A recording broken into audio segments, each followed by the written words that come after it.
क्रिकेटच्या पलीकडे खेळाला कसं घेऊन जाता येईल यावर जास्त फोकस आपला कसा राहील. 140 कोटीच्या लोकांमध्ये आपले फक्त 120 लोकच ऑलिम्पिक मध्ये जातात आणि त्याच्यातही फक्त 6च मेडल आपल्याला मिळतात. भारतामध्ये ऑलिम्पिक होईल तेव्हा भारत सुद्धा नंबर 1 ला पाहिजे आणि भारताच्या परफॉर्मन्स मध्ये महाराष्ट्रही नंबर 1 ला पाहिजे. आणि क्रिकेट पेक्षाही इतर जे स्पोर्ट्स आहेत याच्यावर कसं फोकस करता येईल यावर स्टेअर्स काम करते आहे. एक व्हिजन घेऊन महाराष्ट्रामध्ये एक नवं काम आम्ही सुरू करतोय. एक व्हिजन घेऊन महाराष्ट्रामध्ये एक नवं काम आम्ही सुरू करतोय. मी आपली ओळख करून देतो सिद्धार्थ उपाध्याय यांच्यासोबत. सिद्धार्थ उपाध्याय जे आहेत ते स्टेअर्स नावाची एक संघटना चालवतात. स्टेअर्स जी आहे ती नॅशनल स्पोर्ट्स प्रमोशन ऑर्गनायझेशन आहे, जी केंद्र शासनाने स्पोर्ट्सच्या प्रमोशनसाठी ज्यांना अधिकृतरित्या मान्यता दिलेल्या ज्या काही थोड्या ऑर्गनायझेशन आहेत त्यामध्ये स्टेअर्स पण काम करते. आणि स्टेअर्सच्या कामाच्या बाबतीमध्ये सांगितलं पाहिजे की सिद्धार्थ उपाध्याय हे देशामध्ये स्पोर्ट्समध्ये त्यांचं मोठं नाव आहे. मोठ्या प्रमाणावर खेलो इंडिया असेल, स्पोर्ट्स ऑथॉरिटी ऑफ इंडिया असेल किंवा वेगवेगळ्या बाबतीमध्ये त्यांनी स्पोर्ट्समध्ये काम केलेलं आहे. आणि क्रिकेटपेक्षाही इतर जे स्पोर्ट्स आहेत याच्यावर कसं फोकस करता येईल आणि त्याच्यामध्ये भारताचा परफॉर्मन्स कसा चांगला होईल यावर स्टेअर्स काम करते आहे. आणि गेले अनेक वर्ष ते काम करतात. माझे ते जुने सहकारी आहेत. ते खास दिल्लीवरून या ठिकाणी आलेत. मी सर्वप्रथम त्यांचं स्वागत करतो. जय हिंद लोक चळवळ ही जी संघटना आम्ही चालवतो या संघटनेच्या माध्यमातून देखील महाराष्ट्रामध्ये युवकांची एक वेगळी फळी निर्माण करण्याचं काम आम्ही केलेलं आहे. कला, क्रीडा, सांस्कृतिक, सामाजिक, राजकीय सर्व क्षेत्रांमध्ये महाराष्ट्रातल्या सगळ्या 36 जिल्ह्यांमध्ये जय हिंदचं एक संघटन आहे. आणि त्याच पद्धतीने स्टेअर्सचं देखील खेळाच्या बाबतीमध्ये सगळ्या 36 जिल्ह्यांमध्ये संघटन आहे. आणि जवळजवळ 22 ते 23 खेळ प्रकार स्टेअर्सच्या माध्यमातून प्रमोट केले जातात, जे ऑलिम्पिकमध्ये साधारणतः भारत ज्यामध्ये ऑलिम्पिकमध्ये सहभागी होत असतो. यावेळेस आपण पाहिलं की पॅरिसमध्ये ऑलिम्पिक झालं आणि आपल्या काही लोकांना पदक मिळाले. महाराष्ट्राचे स्वप्नीलला त्याच्यामध्ये एक पदक मिळालं. त्याचबरोबर महाराष्ट्राचाच म्हणावं लागेल, परंतु नीरज जो आहे तो रोड मराठाच आहे, म्हणजे त्याचे महाराष्ट्राशी कनेक्शन आहे असं आपण म्हणलं तरी चुकीचं ठरणार नाही. तर त्यांनाही मेडल यावेळेस मिळालं. परंतु एकंदरीत पाहिलं तर महाराष्ट्र असेल किंवा देश असेल, आपल्या भारताचं किंवा महाराष्ट्राचं परफॉर्मन्स जसा अपेक्षित आहे तसा अपेक्षित या ऑलिम्पिकमध्ये देखील झाला नाही, ही वस्तुस्थिती आहे. 140 कोटीच्या लोकांमध्ये आपले फक्त 120 लोकच ऑलिम्पिकमध्ये जातात आणि त्याच्यातही फक्त 6च मेडल आपल्याला मिळतात. हे मला असं वाटतं की आपल्यासारख्या महाकाय देशासाठी थोडंसं चिंता करणारा विषय आहे. आणि म्हणून 2036 मध्ये या देशामध्ये ऑलिम्पिक होईल आणि ऑलिम्पिकचं यजमानपद भारताकडे येईल असं पंतप्रधान मोदीजींनी जाहीर केलंय. 2036 मध्ये होणाऱ्या ऑलिम्पिकमध्ये भारताचा परफॉर्मन्स हा सर्वोत्तम असला पाहिजे. जर आपल्याच भागात ऑलिम्पिक होतंय तर त्याचा परफॉर्मन्स सर्वोत्तम असला पाहिजे.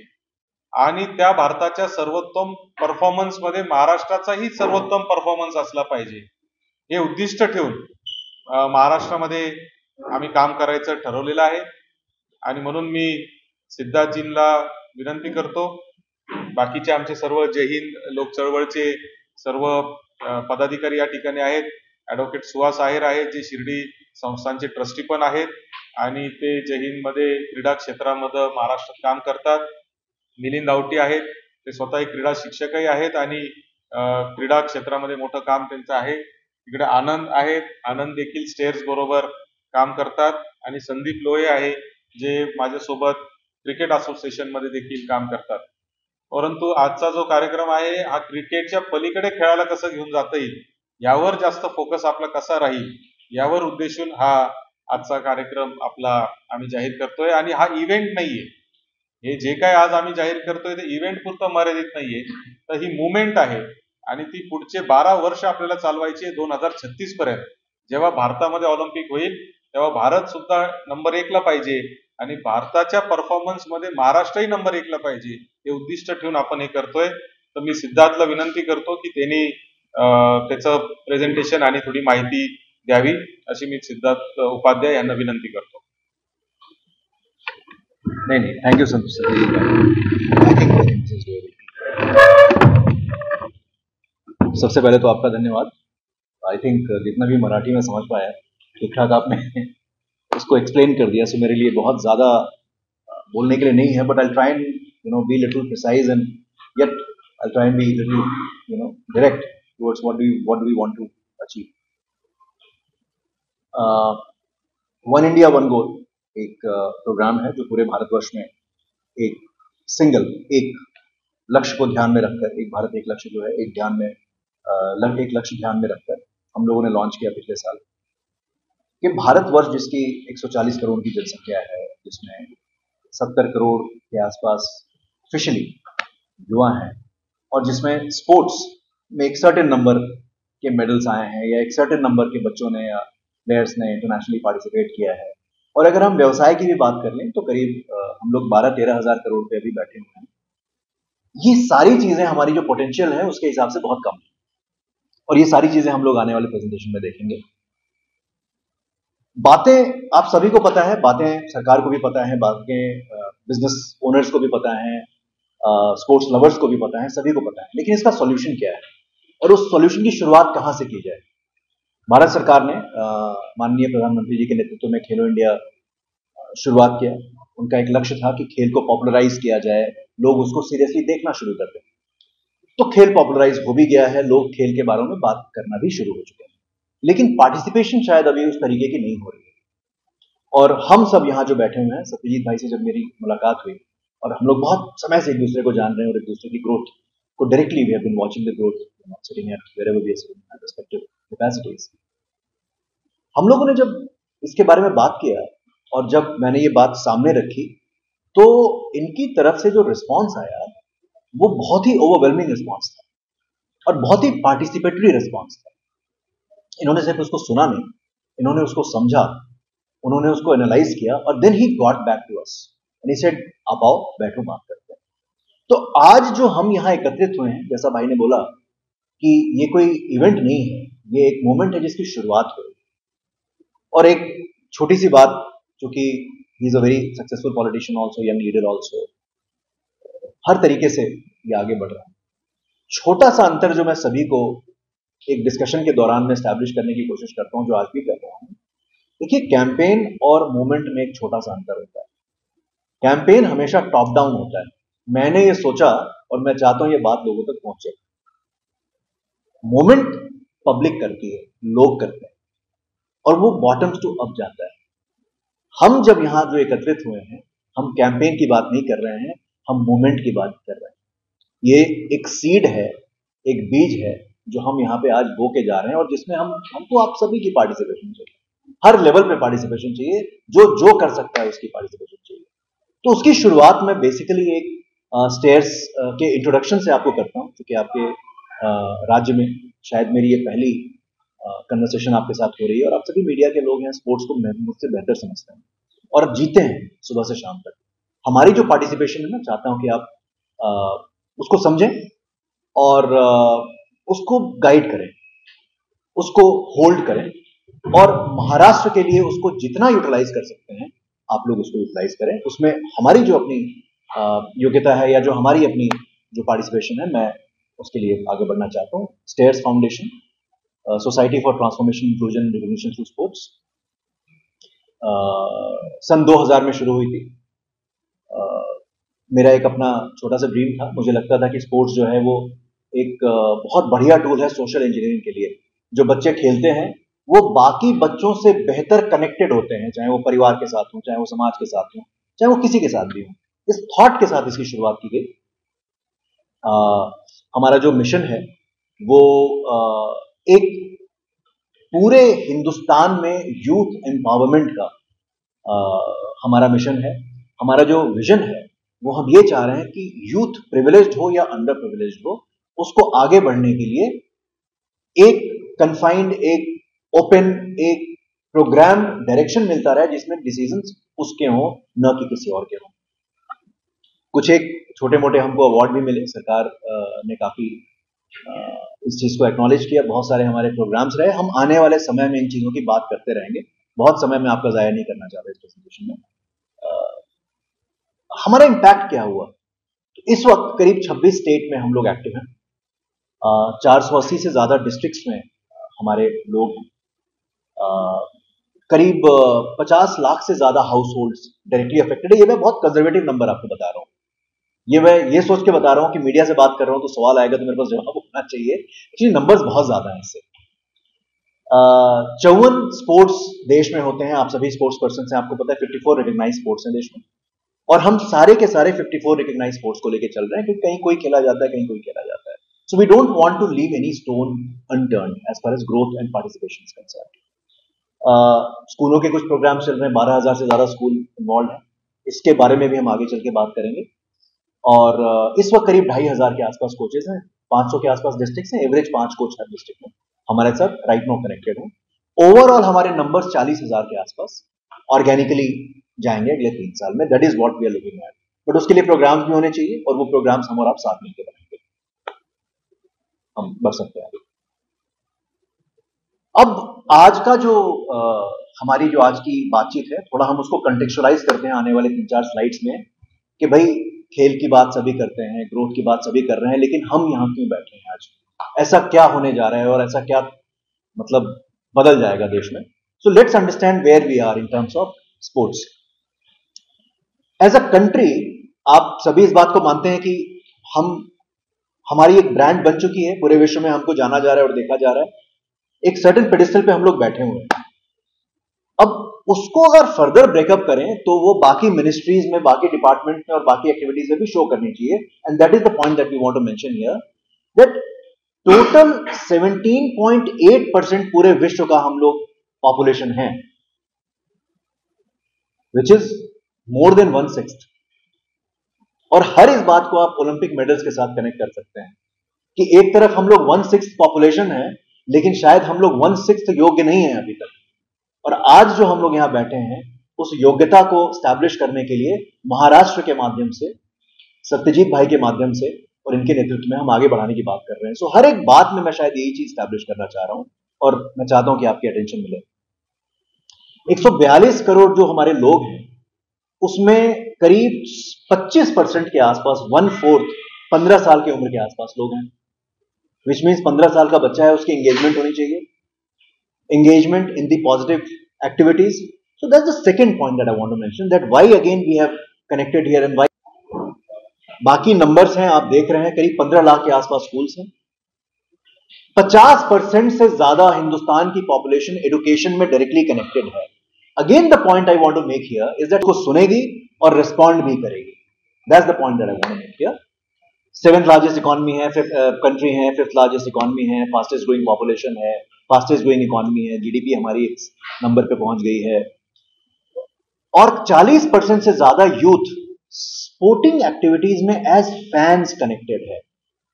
अगेन एज स्पोर्ट्स जर्नलिस्ट आप इस बात को मानेंगे कि हिंदुस्तान में जो स्पोर्ट्स की इतनी बातचीत चल रही है, क्या वो स्पोर्ट्स के ग्रोथ के लिए चल रही है या स्पोर्ट्स से संबंधित बिजनेसेस के ग्रोथ के लिए चल रही है? और उसमें से कितने बिजनेसेस हिंदुस्तान के हैं, कितने आईपीज हिंदुस्तान के हैं? अगर 40% हमारी पॉपुलेशन यूथ में पार्टिसिपेट करी, तो क्या 40% मेडल्स है हमारे पास? क्या 40% बिजनेस है हमारे पास? नहीं है। Move forward. लेकिन ग्रोथ है, कहीं ना कहीं तो है। कहां है ग्रोथ? हमारी व्यूअरशिप जो है ऑलमोस्ट 68 करोड़ पे बैठी हुई है। It's a great viewership. Millennium जो है वो पेरिफेरल स्पोर्टिंग एक्टिविटीज में पार्टिसिपेट कर रहा है, शायद खेल में ना कर रहा हो, लेकिन खेल से संबंधित बातों में कर रहा है। क्रिकेट के अलावा नए लीग्स लोकल लॉन्च होते चले जा रहे हैं हर जगह। ई गेमिंग आ गया है, स्पोर्ट्स के बारे में बातचीत की जा रही है। गवर्नमेंट नए नए इनिशिएटिव्स रोज ले रही है, नए नए जार्गन्स भी शायद लोगों को दे रही है, जिससे कि वहां से कुछ चीज निकल के सामने आए। और स्पोर्ट्स में कॉर्पोरेट इंटरेस्ट भी आ गया है, which means eventually it will get organised into a proper business. Opportunity कहां कहां पे है? Sports technology to sports journalism, there is a huge line of opportunity, which means all these businesses are doable. All the 7, 8, 9 businesses, ये presentation में आप लोगों को दे दूंगा। लेकिन are we ready for it? That's the point that we have come. पिछले 124 सालों में हम लोगों ने 41 मेडल्स लिए हैं सर। वर्ल्ड के 1/6 पॉपुलेशन के साथ हम लोगों ने पिछले 124 सालों में सिर्फ 41 मेडल्स लिए हैं। और ऐसा नहीं है कि ओलंपिक्स में अच्छा करने की बातचीत सिर्फ पिछले 10 सालों से शुरू हुई है, बातचीत बहुत पहले से शुरू हुई है। उसमें भी अगर आप देखिए तो 13 अकेले हॉकी में हैं, और उसमें भी अगर आप देखिए तो उस 13 में से 11 1980 तक है। क्यों हॉकी में हमारे मेडल्स आने शुरू, आप में से कोई बता सकता है हॉकी में मेडल आने बंद क्यों हो गए? Anyone? It's a random question, as simple as that. We are not future ready. So future preparedness is also one of the initiatives that Bhai has said, and that is something that we have added. Which means we are talking about a progressive discussion from here. We are not talking present and we are not talking past. We are talking future. Which means I don't want to comment on that particular aspect. तो उसके पास हमेशा एक option रहता है चीजों को बदलने का। हमारा काम है एज अ कंट्री उस बदलाव को पहले से दिमाग में रख के अपने आप को तैयार रखें, जिसमें स्पोर्ट्स साइंटिस्ट से लेके स्पोर्ट्स से संबंधित जो नॉलेजेबल लोग हैं उनकी भी योगदान बनी रहे। We can move forward. अब ये करने के लिए हम क्या कह रहे हैं? 41 मेडल्स के साथ हम लोग 47वें नंबर पे हैं अभी, 47th. So I think that is something that we have already discussed. What is the solution? So the solution that we have devised is a sustained and quantifiable program to broad-based sports at grassroots, enabling sporting ecosystem to grow. इसको मैं further explain कर देता हूं. We are talking about decentralization of sporting power, which is the movement that we were talking about. एक आम आदमी के हाथ में, एक बच्चे के हाथ में, एक माँ के हाथ में, लोकल लीडर के हाथ में, लोकल कोच के हाथ में, लोकल एडमिनिस्ट्रेटर के हाथ में वो पावर होनी चाहिए कि वो अपने यहाँ उस पूरे सिस्टम को टर्न अराउंड कर दे. और वो इसको हमने करीब 6 से 7 साल ग्लोबली स्टडी करके वन इंडिया वन गोल बनाया, और उसका वन महाराष्ट्र वन गोल हम आज डिस्कस कर रहे हैं, which is officially the first official launch of this campaign from a state. So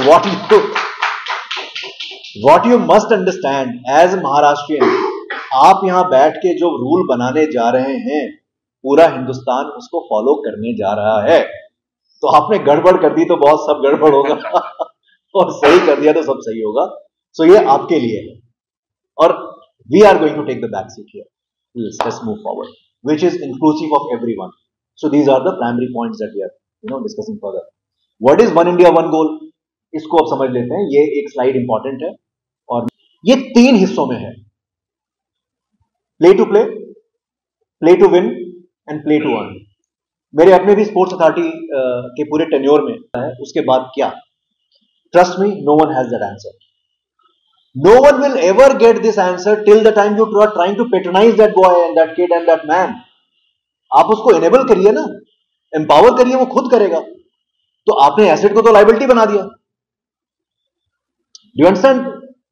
आपने एसेट को लाइबिलिटी बना दिया, उसको डिपेंडेंट बना दिया. वो बच्चा जब 13 साल 14 साल 15 साल का है तो आप कहते हो कि मैं आपका भगवान हूं, और जब वो बच्चा 20 साल का हो जाता है तो सडनली कहते हो नहीं मेरे बस की बात नहीं, तू खुद देख ले. Right? That is something, that is a problem, and that is a problem for which we are trying to bring the solution. So play to play is all about free play. Every kid has a right to play. और मैं चाहता हूं सत्यजीत जी उसके बारे में आपको बाद में बताएंगे. दिस प्रैक्टिकली मीन्स आपके पास ऑलमोस्ट 50,000 गांव और वार्ड्स हैं. हर जगह सेल्फ सस्टेनेबल क्लब्स होने चाहिए, लोकल्स उसको फंड करने चाहिए, and every kid should play for at least 1 to 2 hours a day minimum if you want the society to thrive successfully, if you want the girl to feel safe, if you want the boy to feel confident, you'll have to do that. It is an age old model. हम इसको invent नहीं कर रहे हैं, हम साथ मिलकर इसको इंप्लीमेंट करने जा रहे हैं. प्ले टू विन, ठीक है जी, बच्चा खेला, हम सब बच्चे थे कभी ना कभी. अचानक से तो हम 24, 28, 45, 48 साल के तो नहीं हो गए. अब आप आंख बंद करके याद करने की कोशिश करो जब आप क्रिकेट खेलने या हॉकी खेलने या गिल्ली डंडा खेलने जाते थे. आप विजुलाइज करो और आपको याद आएगा कि आपके हर ग्रुप में हमेशा एक लड़का एक्सेप्शनल था. जो भी खेल आप खेल रहे हो, and in most of the cases वो लड़का या लड़की जो एक्सेप्शनल थी या था वो बड़ा अनअज्यूमिंग था. उसको नॉर्मली आप देखते थे तो जज करते थे कि यार ये ऐसा होगा वो वैसा होगा. सडनली वो ग्राउंड में गया और आप सब उसके फैन हो गए, आपकी टीम नहीं बनती उसके खिलाफ. उसका क्या वो वहीं के लिए था? That kid should move forward and that kid cannot move forward in a typical CSR way, in a typical patronage way. वो kid अपने दम पे आगे बढ़ना चाहिए. उसके लिए आपको सीढ़ियां लगानी है, उसके लिए आपको प्लेटफॉर्म बनाना है, उसके लिए एक आपको ऑर्गेनाइज स्ट्रक्चर क्रिएट करना है जो गांव से लेके उसको हिंदुस्तान और हिंदुस्तान से लेके विदेशों तक लेकर जाए.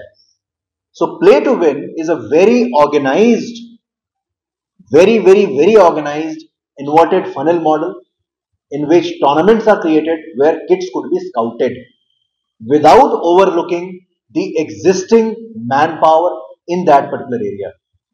And play to earn, as I rightly said in the beginning, play to earn is about ensuring that there is an economy of sports also thriving. That also we'll discuss later. You'll have this slide. And समझने वाली जो आखिरी slide है, अगर हम इसको इस पूरे इनिशिएटिव को देखें तो इस प्रोग्राम के 4 ऑब्जेक्टिव हैं. To create a comprehensive advocacy platform for the industry and the policy makers. आज सत्यजीत जी यहां पे इसीलिए हैं, जब इस पूरे महाराष्ट्र की बागडोर इनके हाथ में है तो ये अपनी उन बच्चों की, अपने उन यूथ की, अपने स्पोर्ट्स जर्नलिस्ट की, हर वो आदमी जो स्पोर्ट्स से संबंधित है उसकी संबंधित जो परेशानियां हैं उन परेशानियों को पॉलिसी मेकर्स तक लेके जा सकते हैं. कैन ही और can he not? Can he? That's the point and that's exactly what we are trying to discuss here. So the first and foremost point, policy level intervention चाहिए. ऐसा बिल्कुल नहीं होगा कि आप यहां खेल रहे हो और पॉलिसी कोई और बना रहा है. There has to be a direct connect and as a leader we needed a leader. वो भी एक डिस्कशन है जो हम लोग 1-to-1 डिस्कशन में मैं आपको बताऊंगा why we reached out to him that you should sit at the helm, because there was a study, there was a proper, because as I said Maharashtra में जो हो रहा है पूरा देश फॉलो करने जा रहा है. We could not have taken chance. Second, to build a feeder network at grassroots with an aim to increase the number of participants at all levels. Numbers बढ़ने चाहिए. And 2, finish the gap between India and international performance standard. The most important point.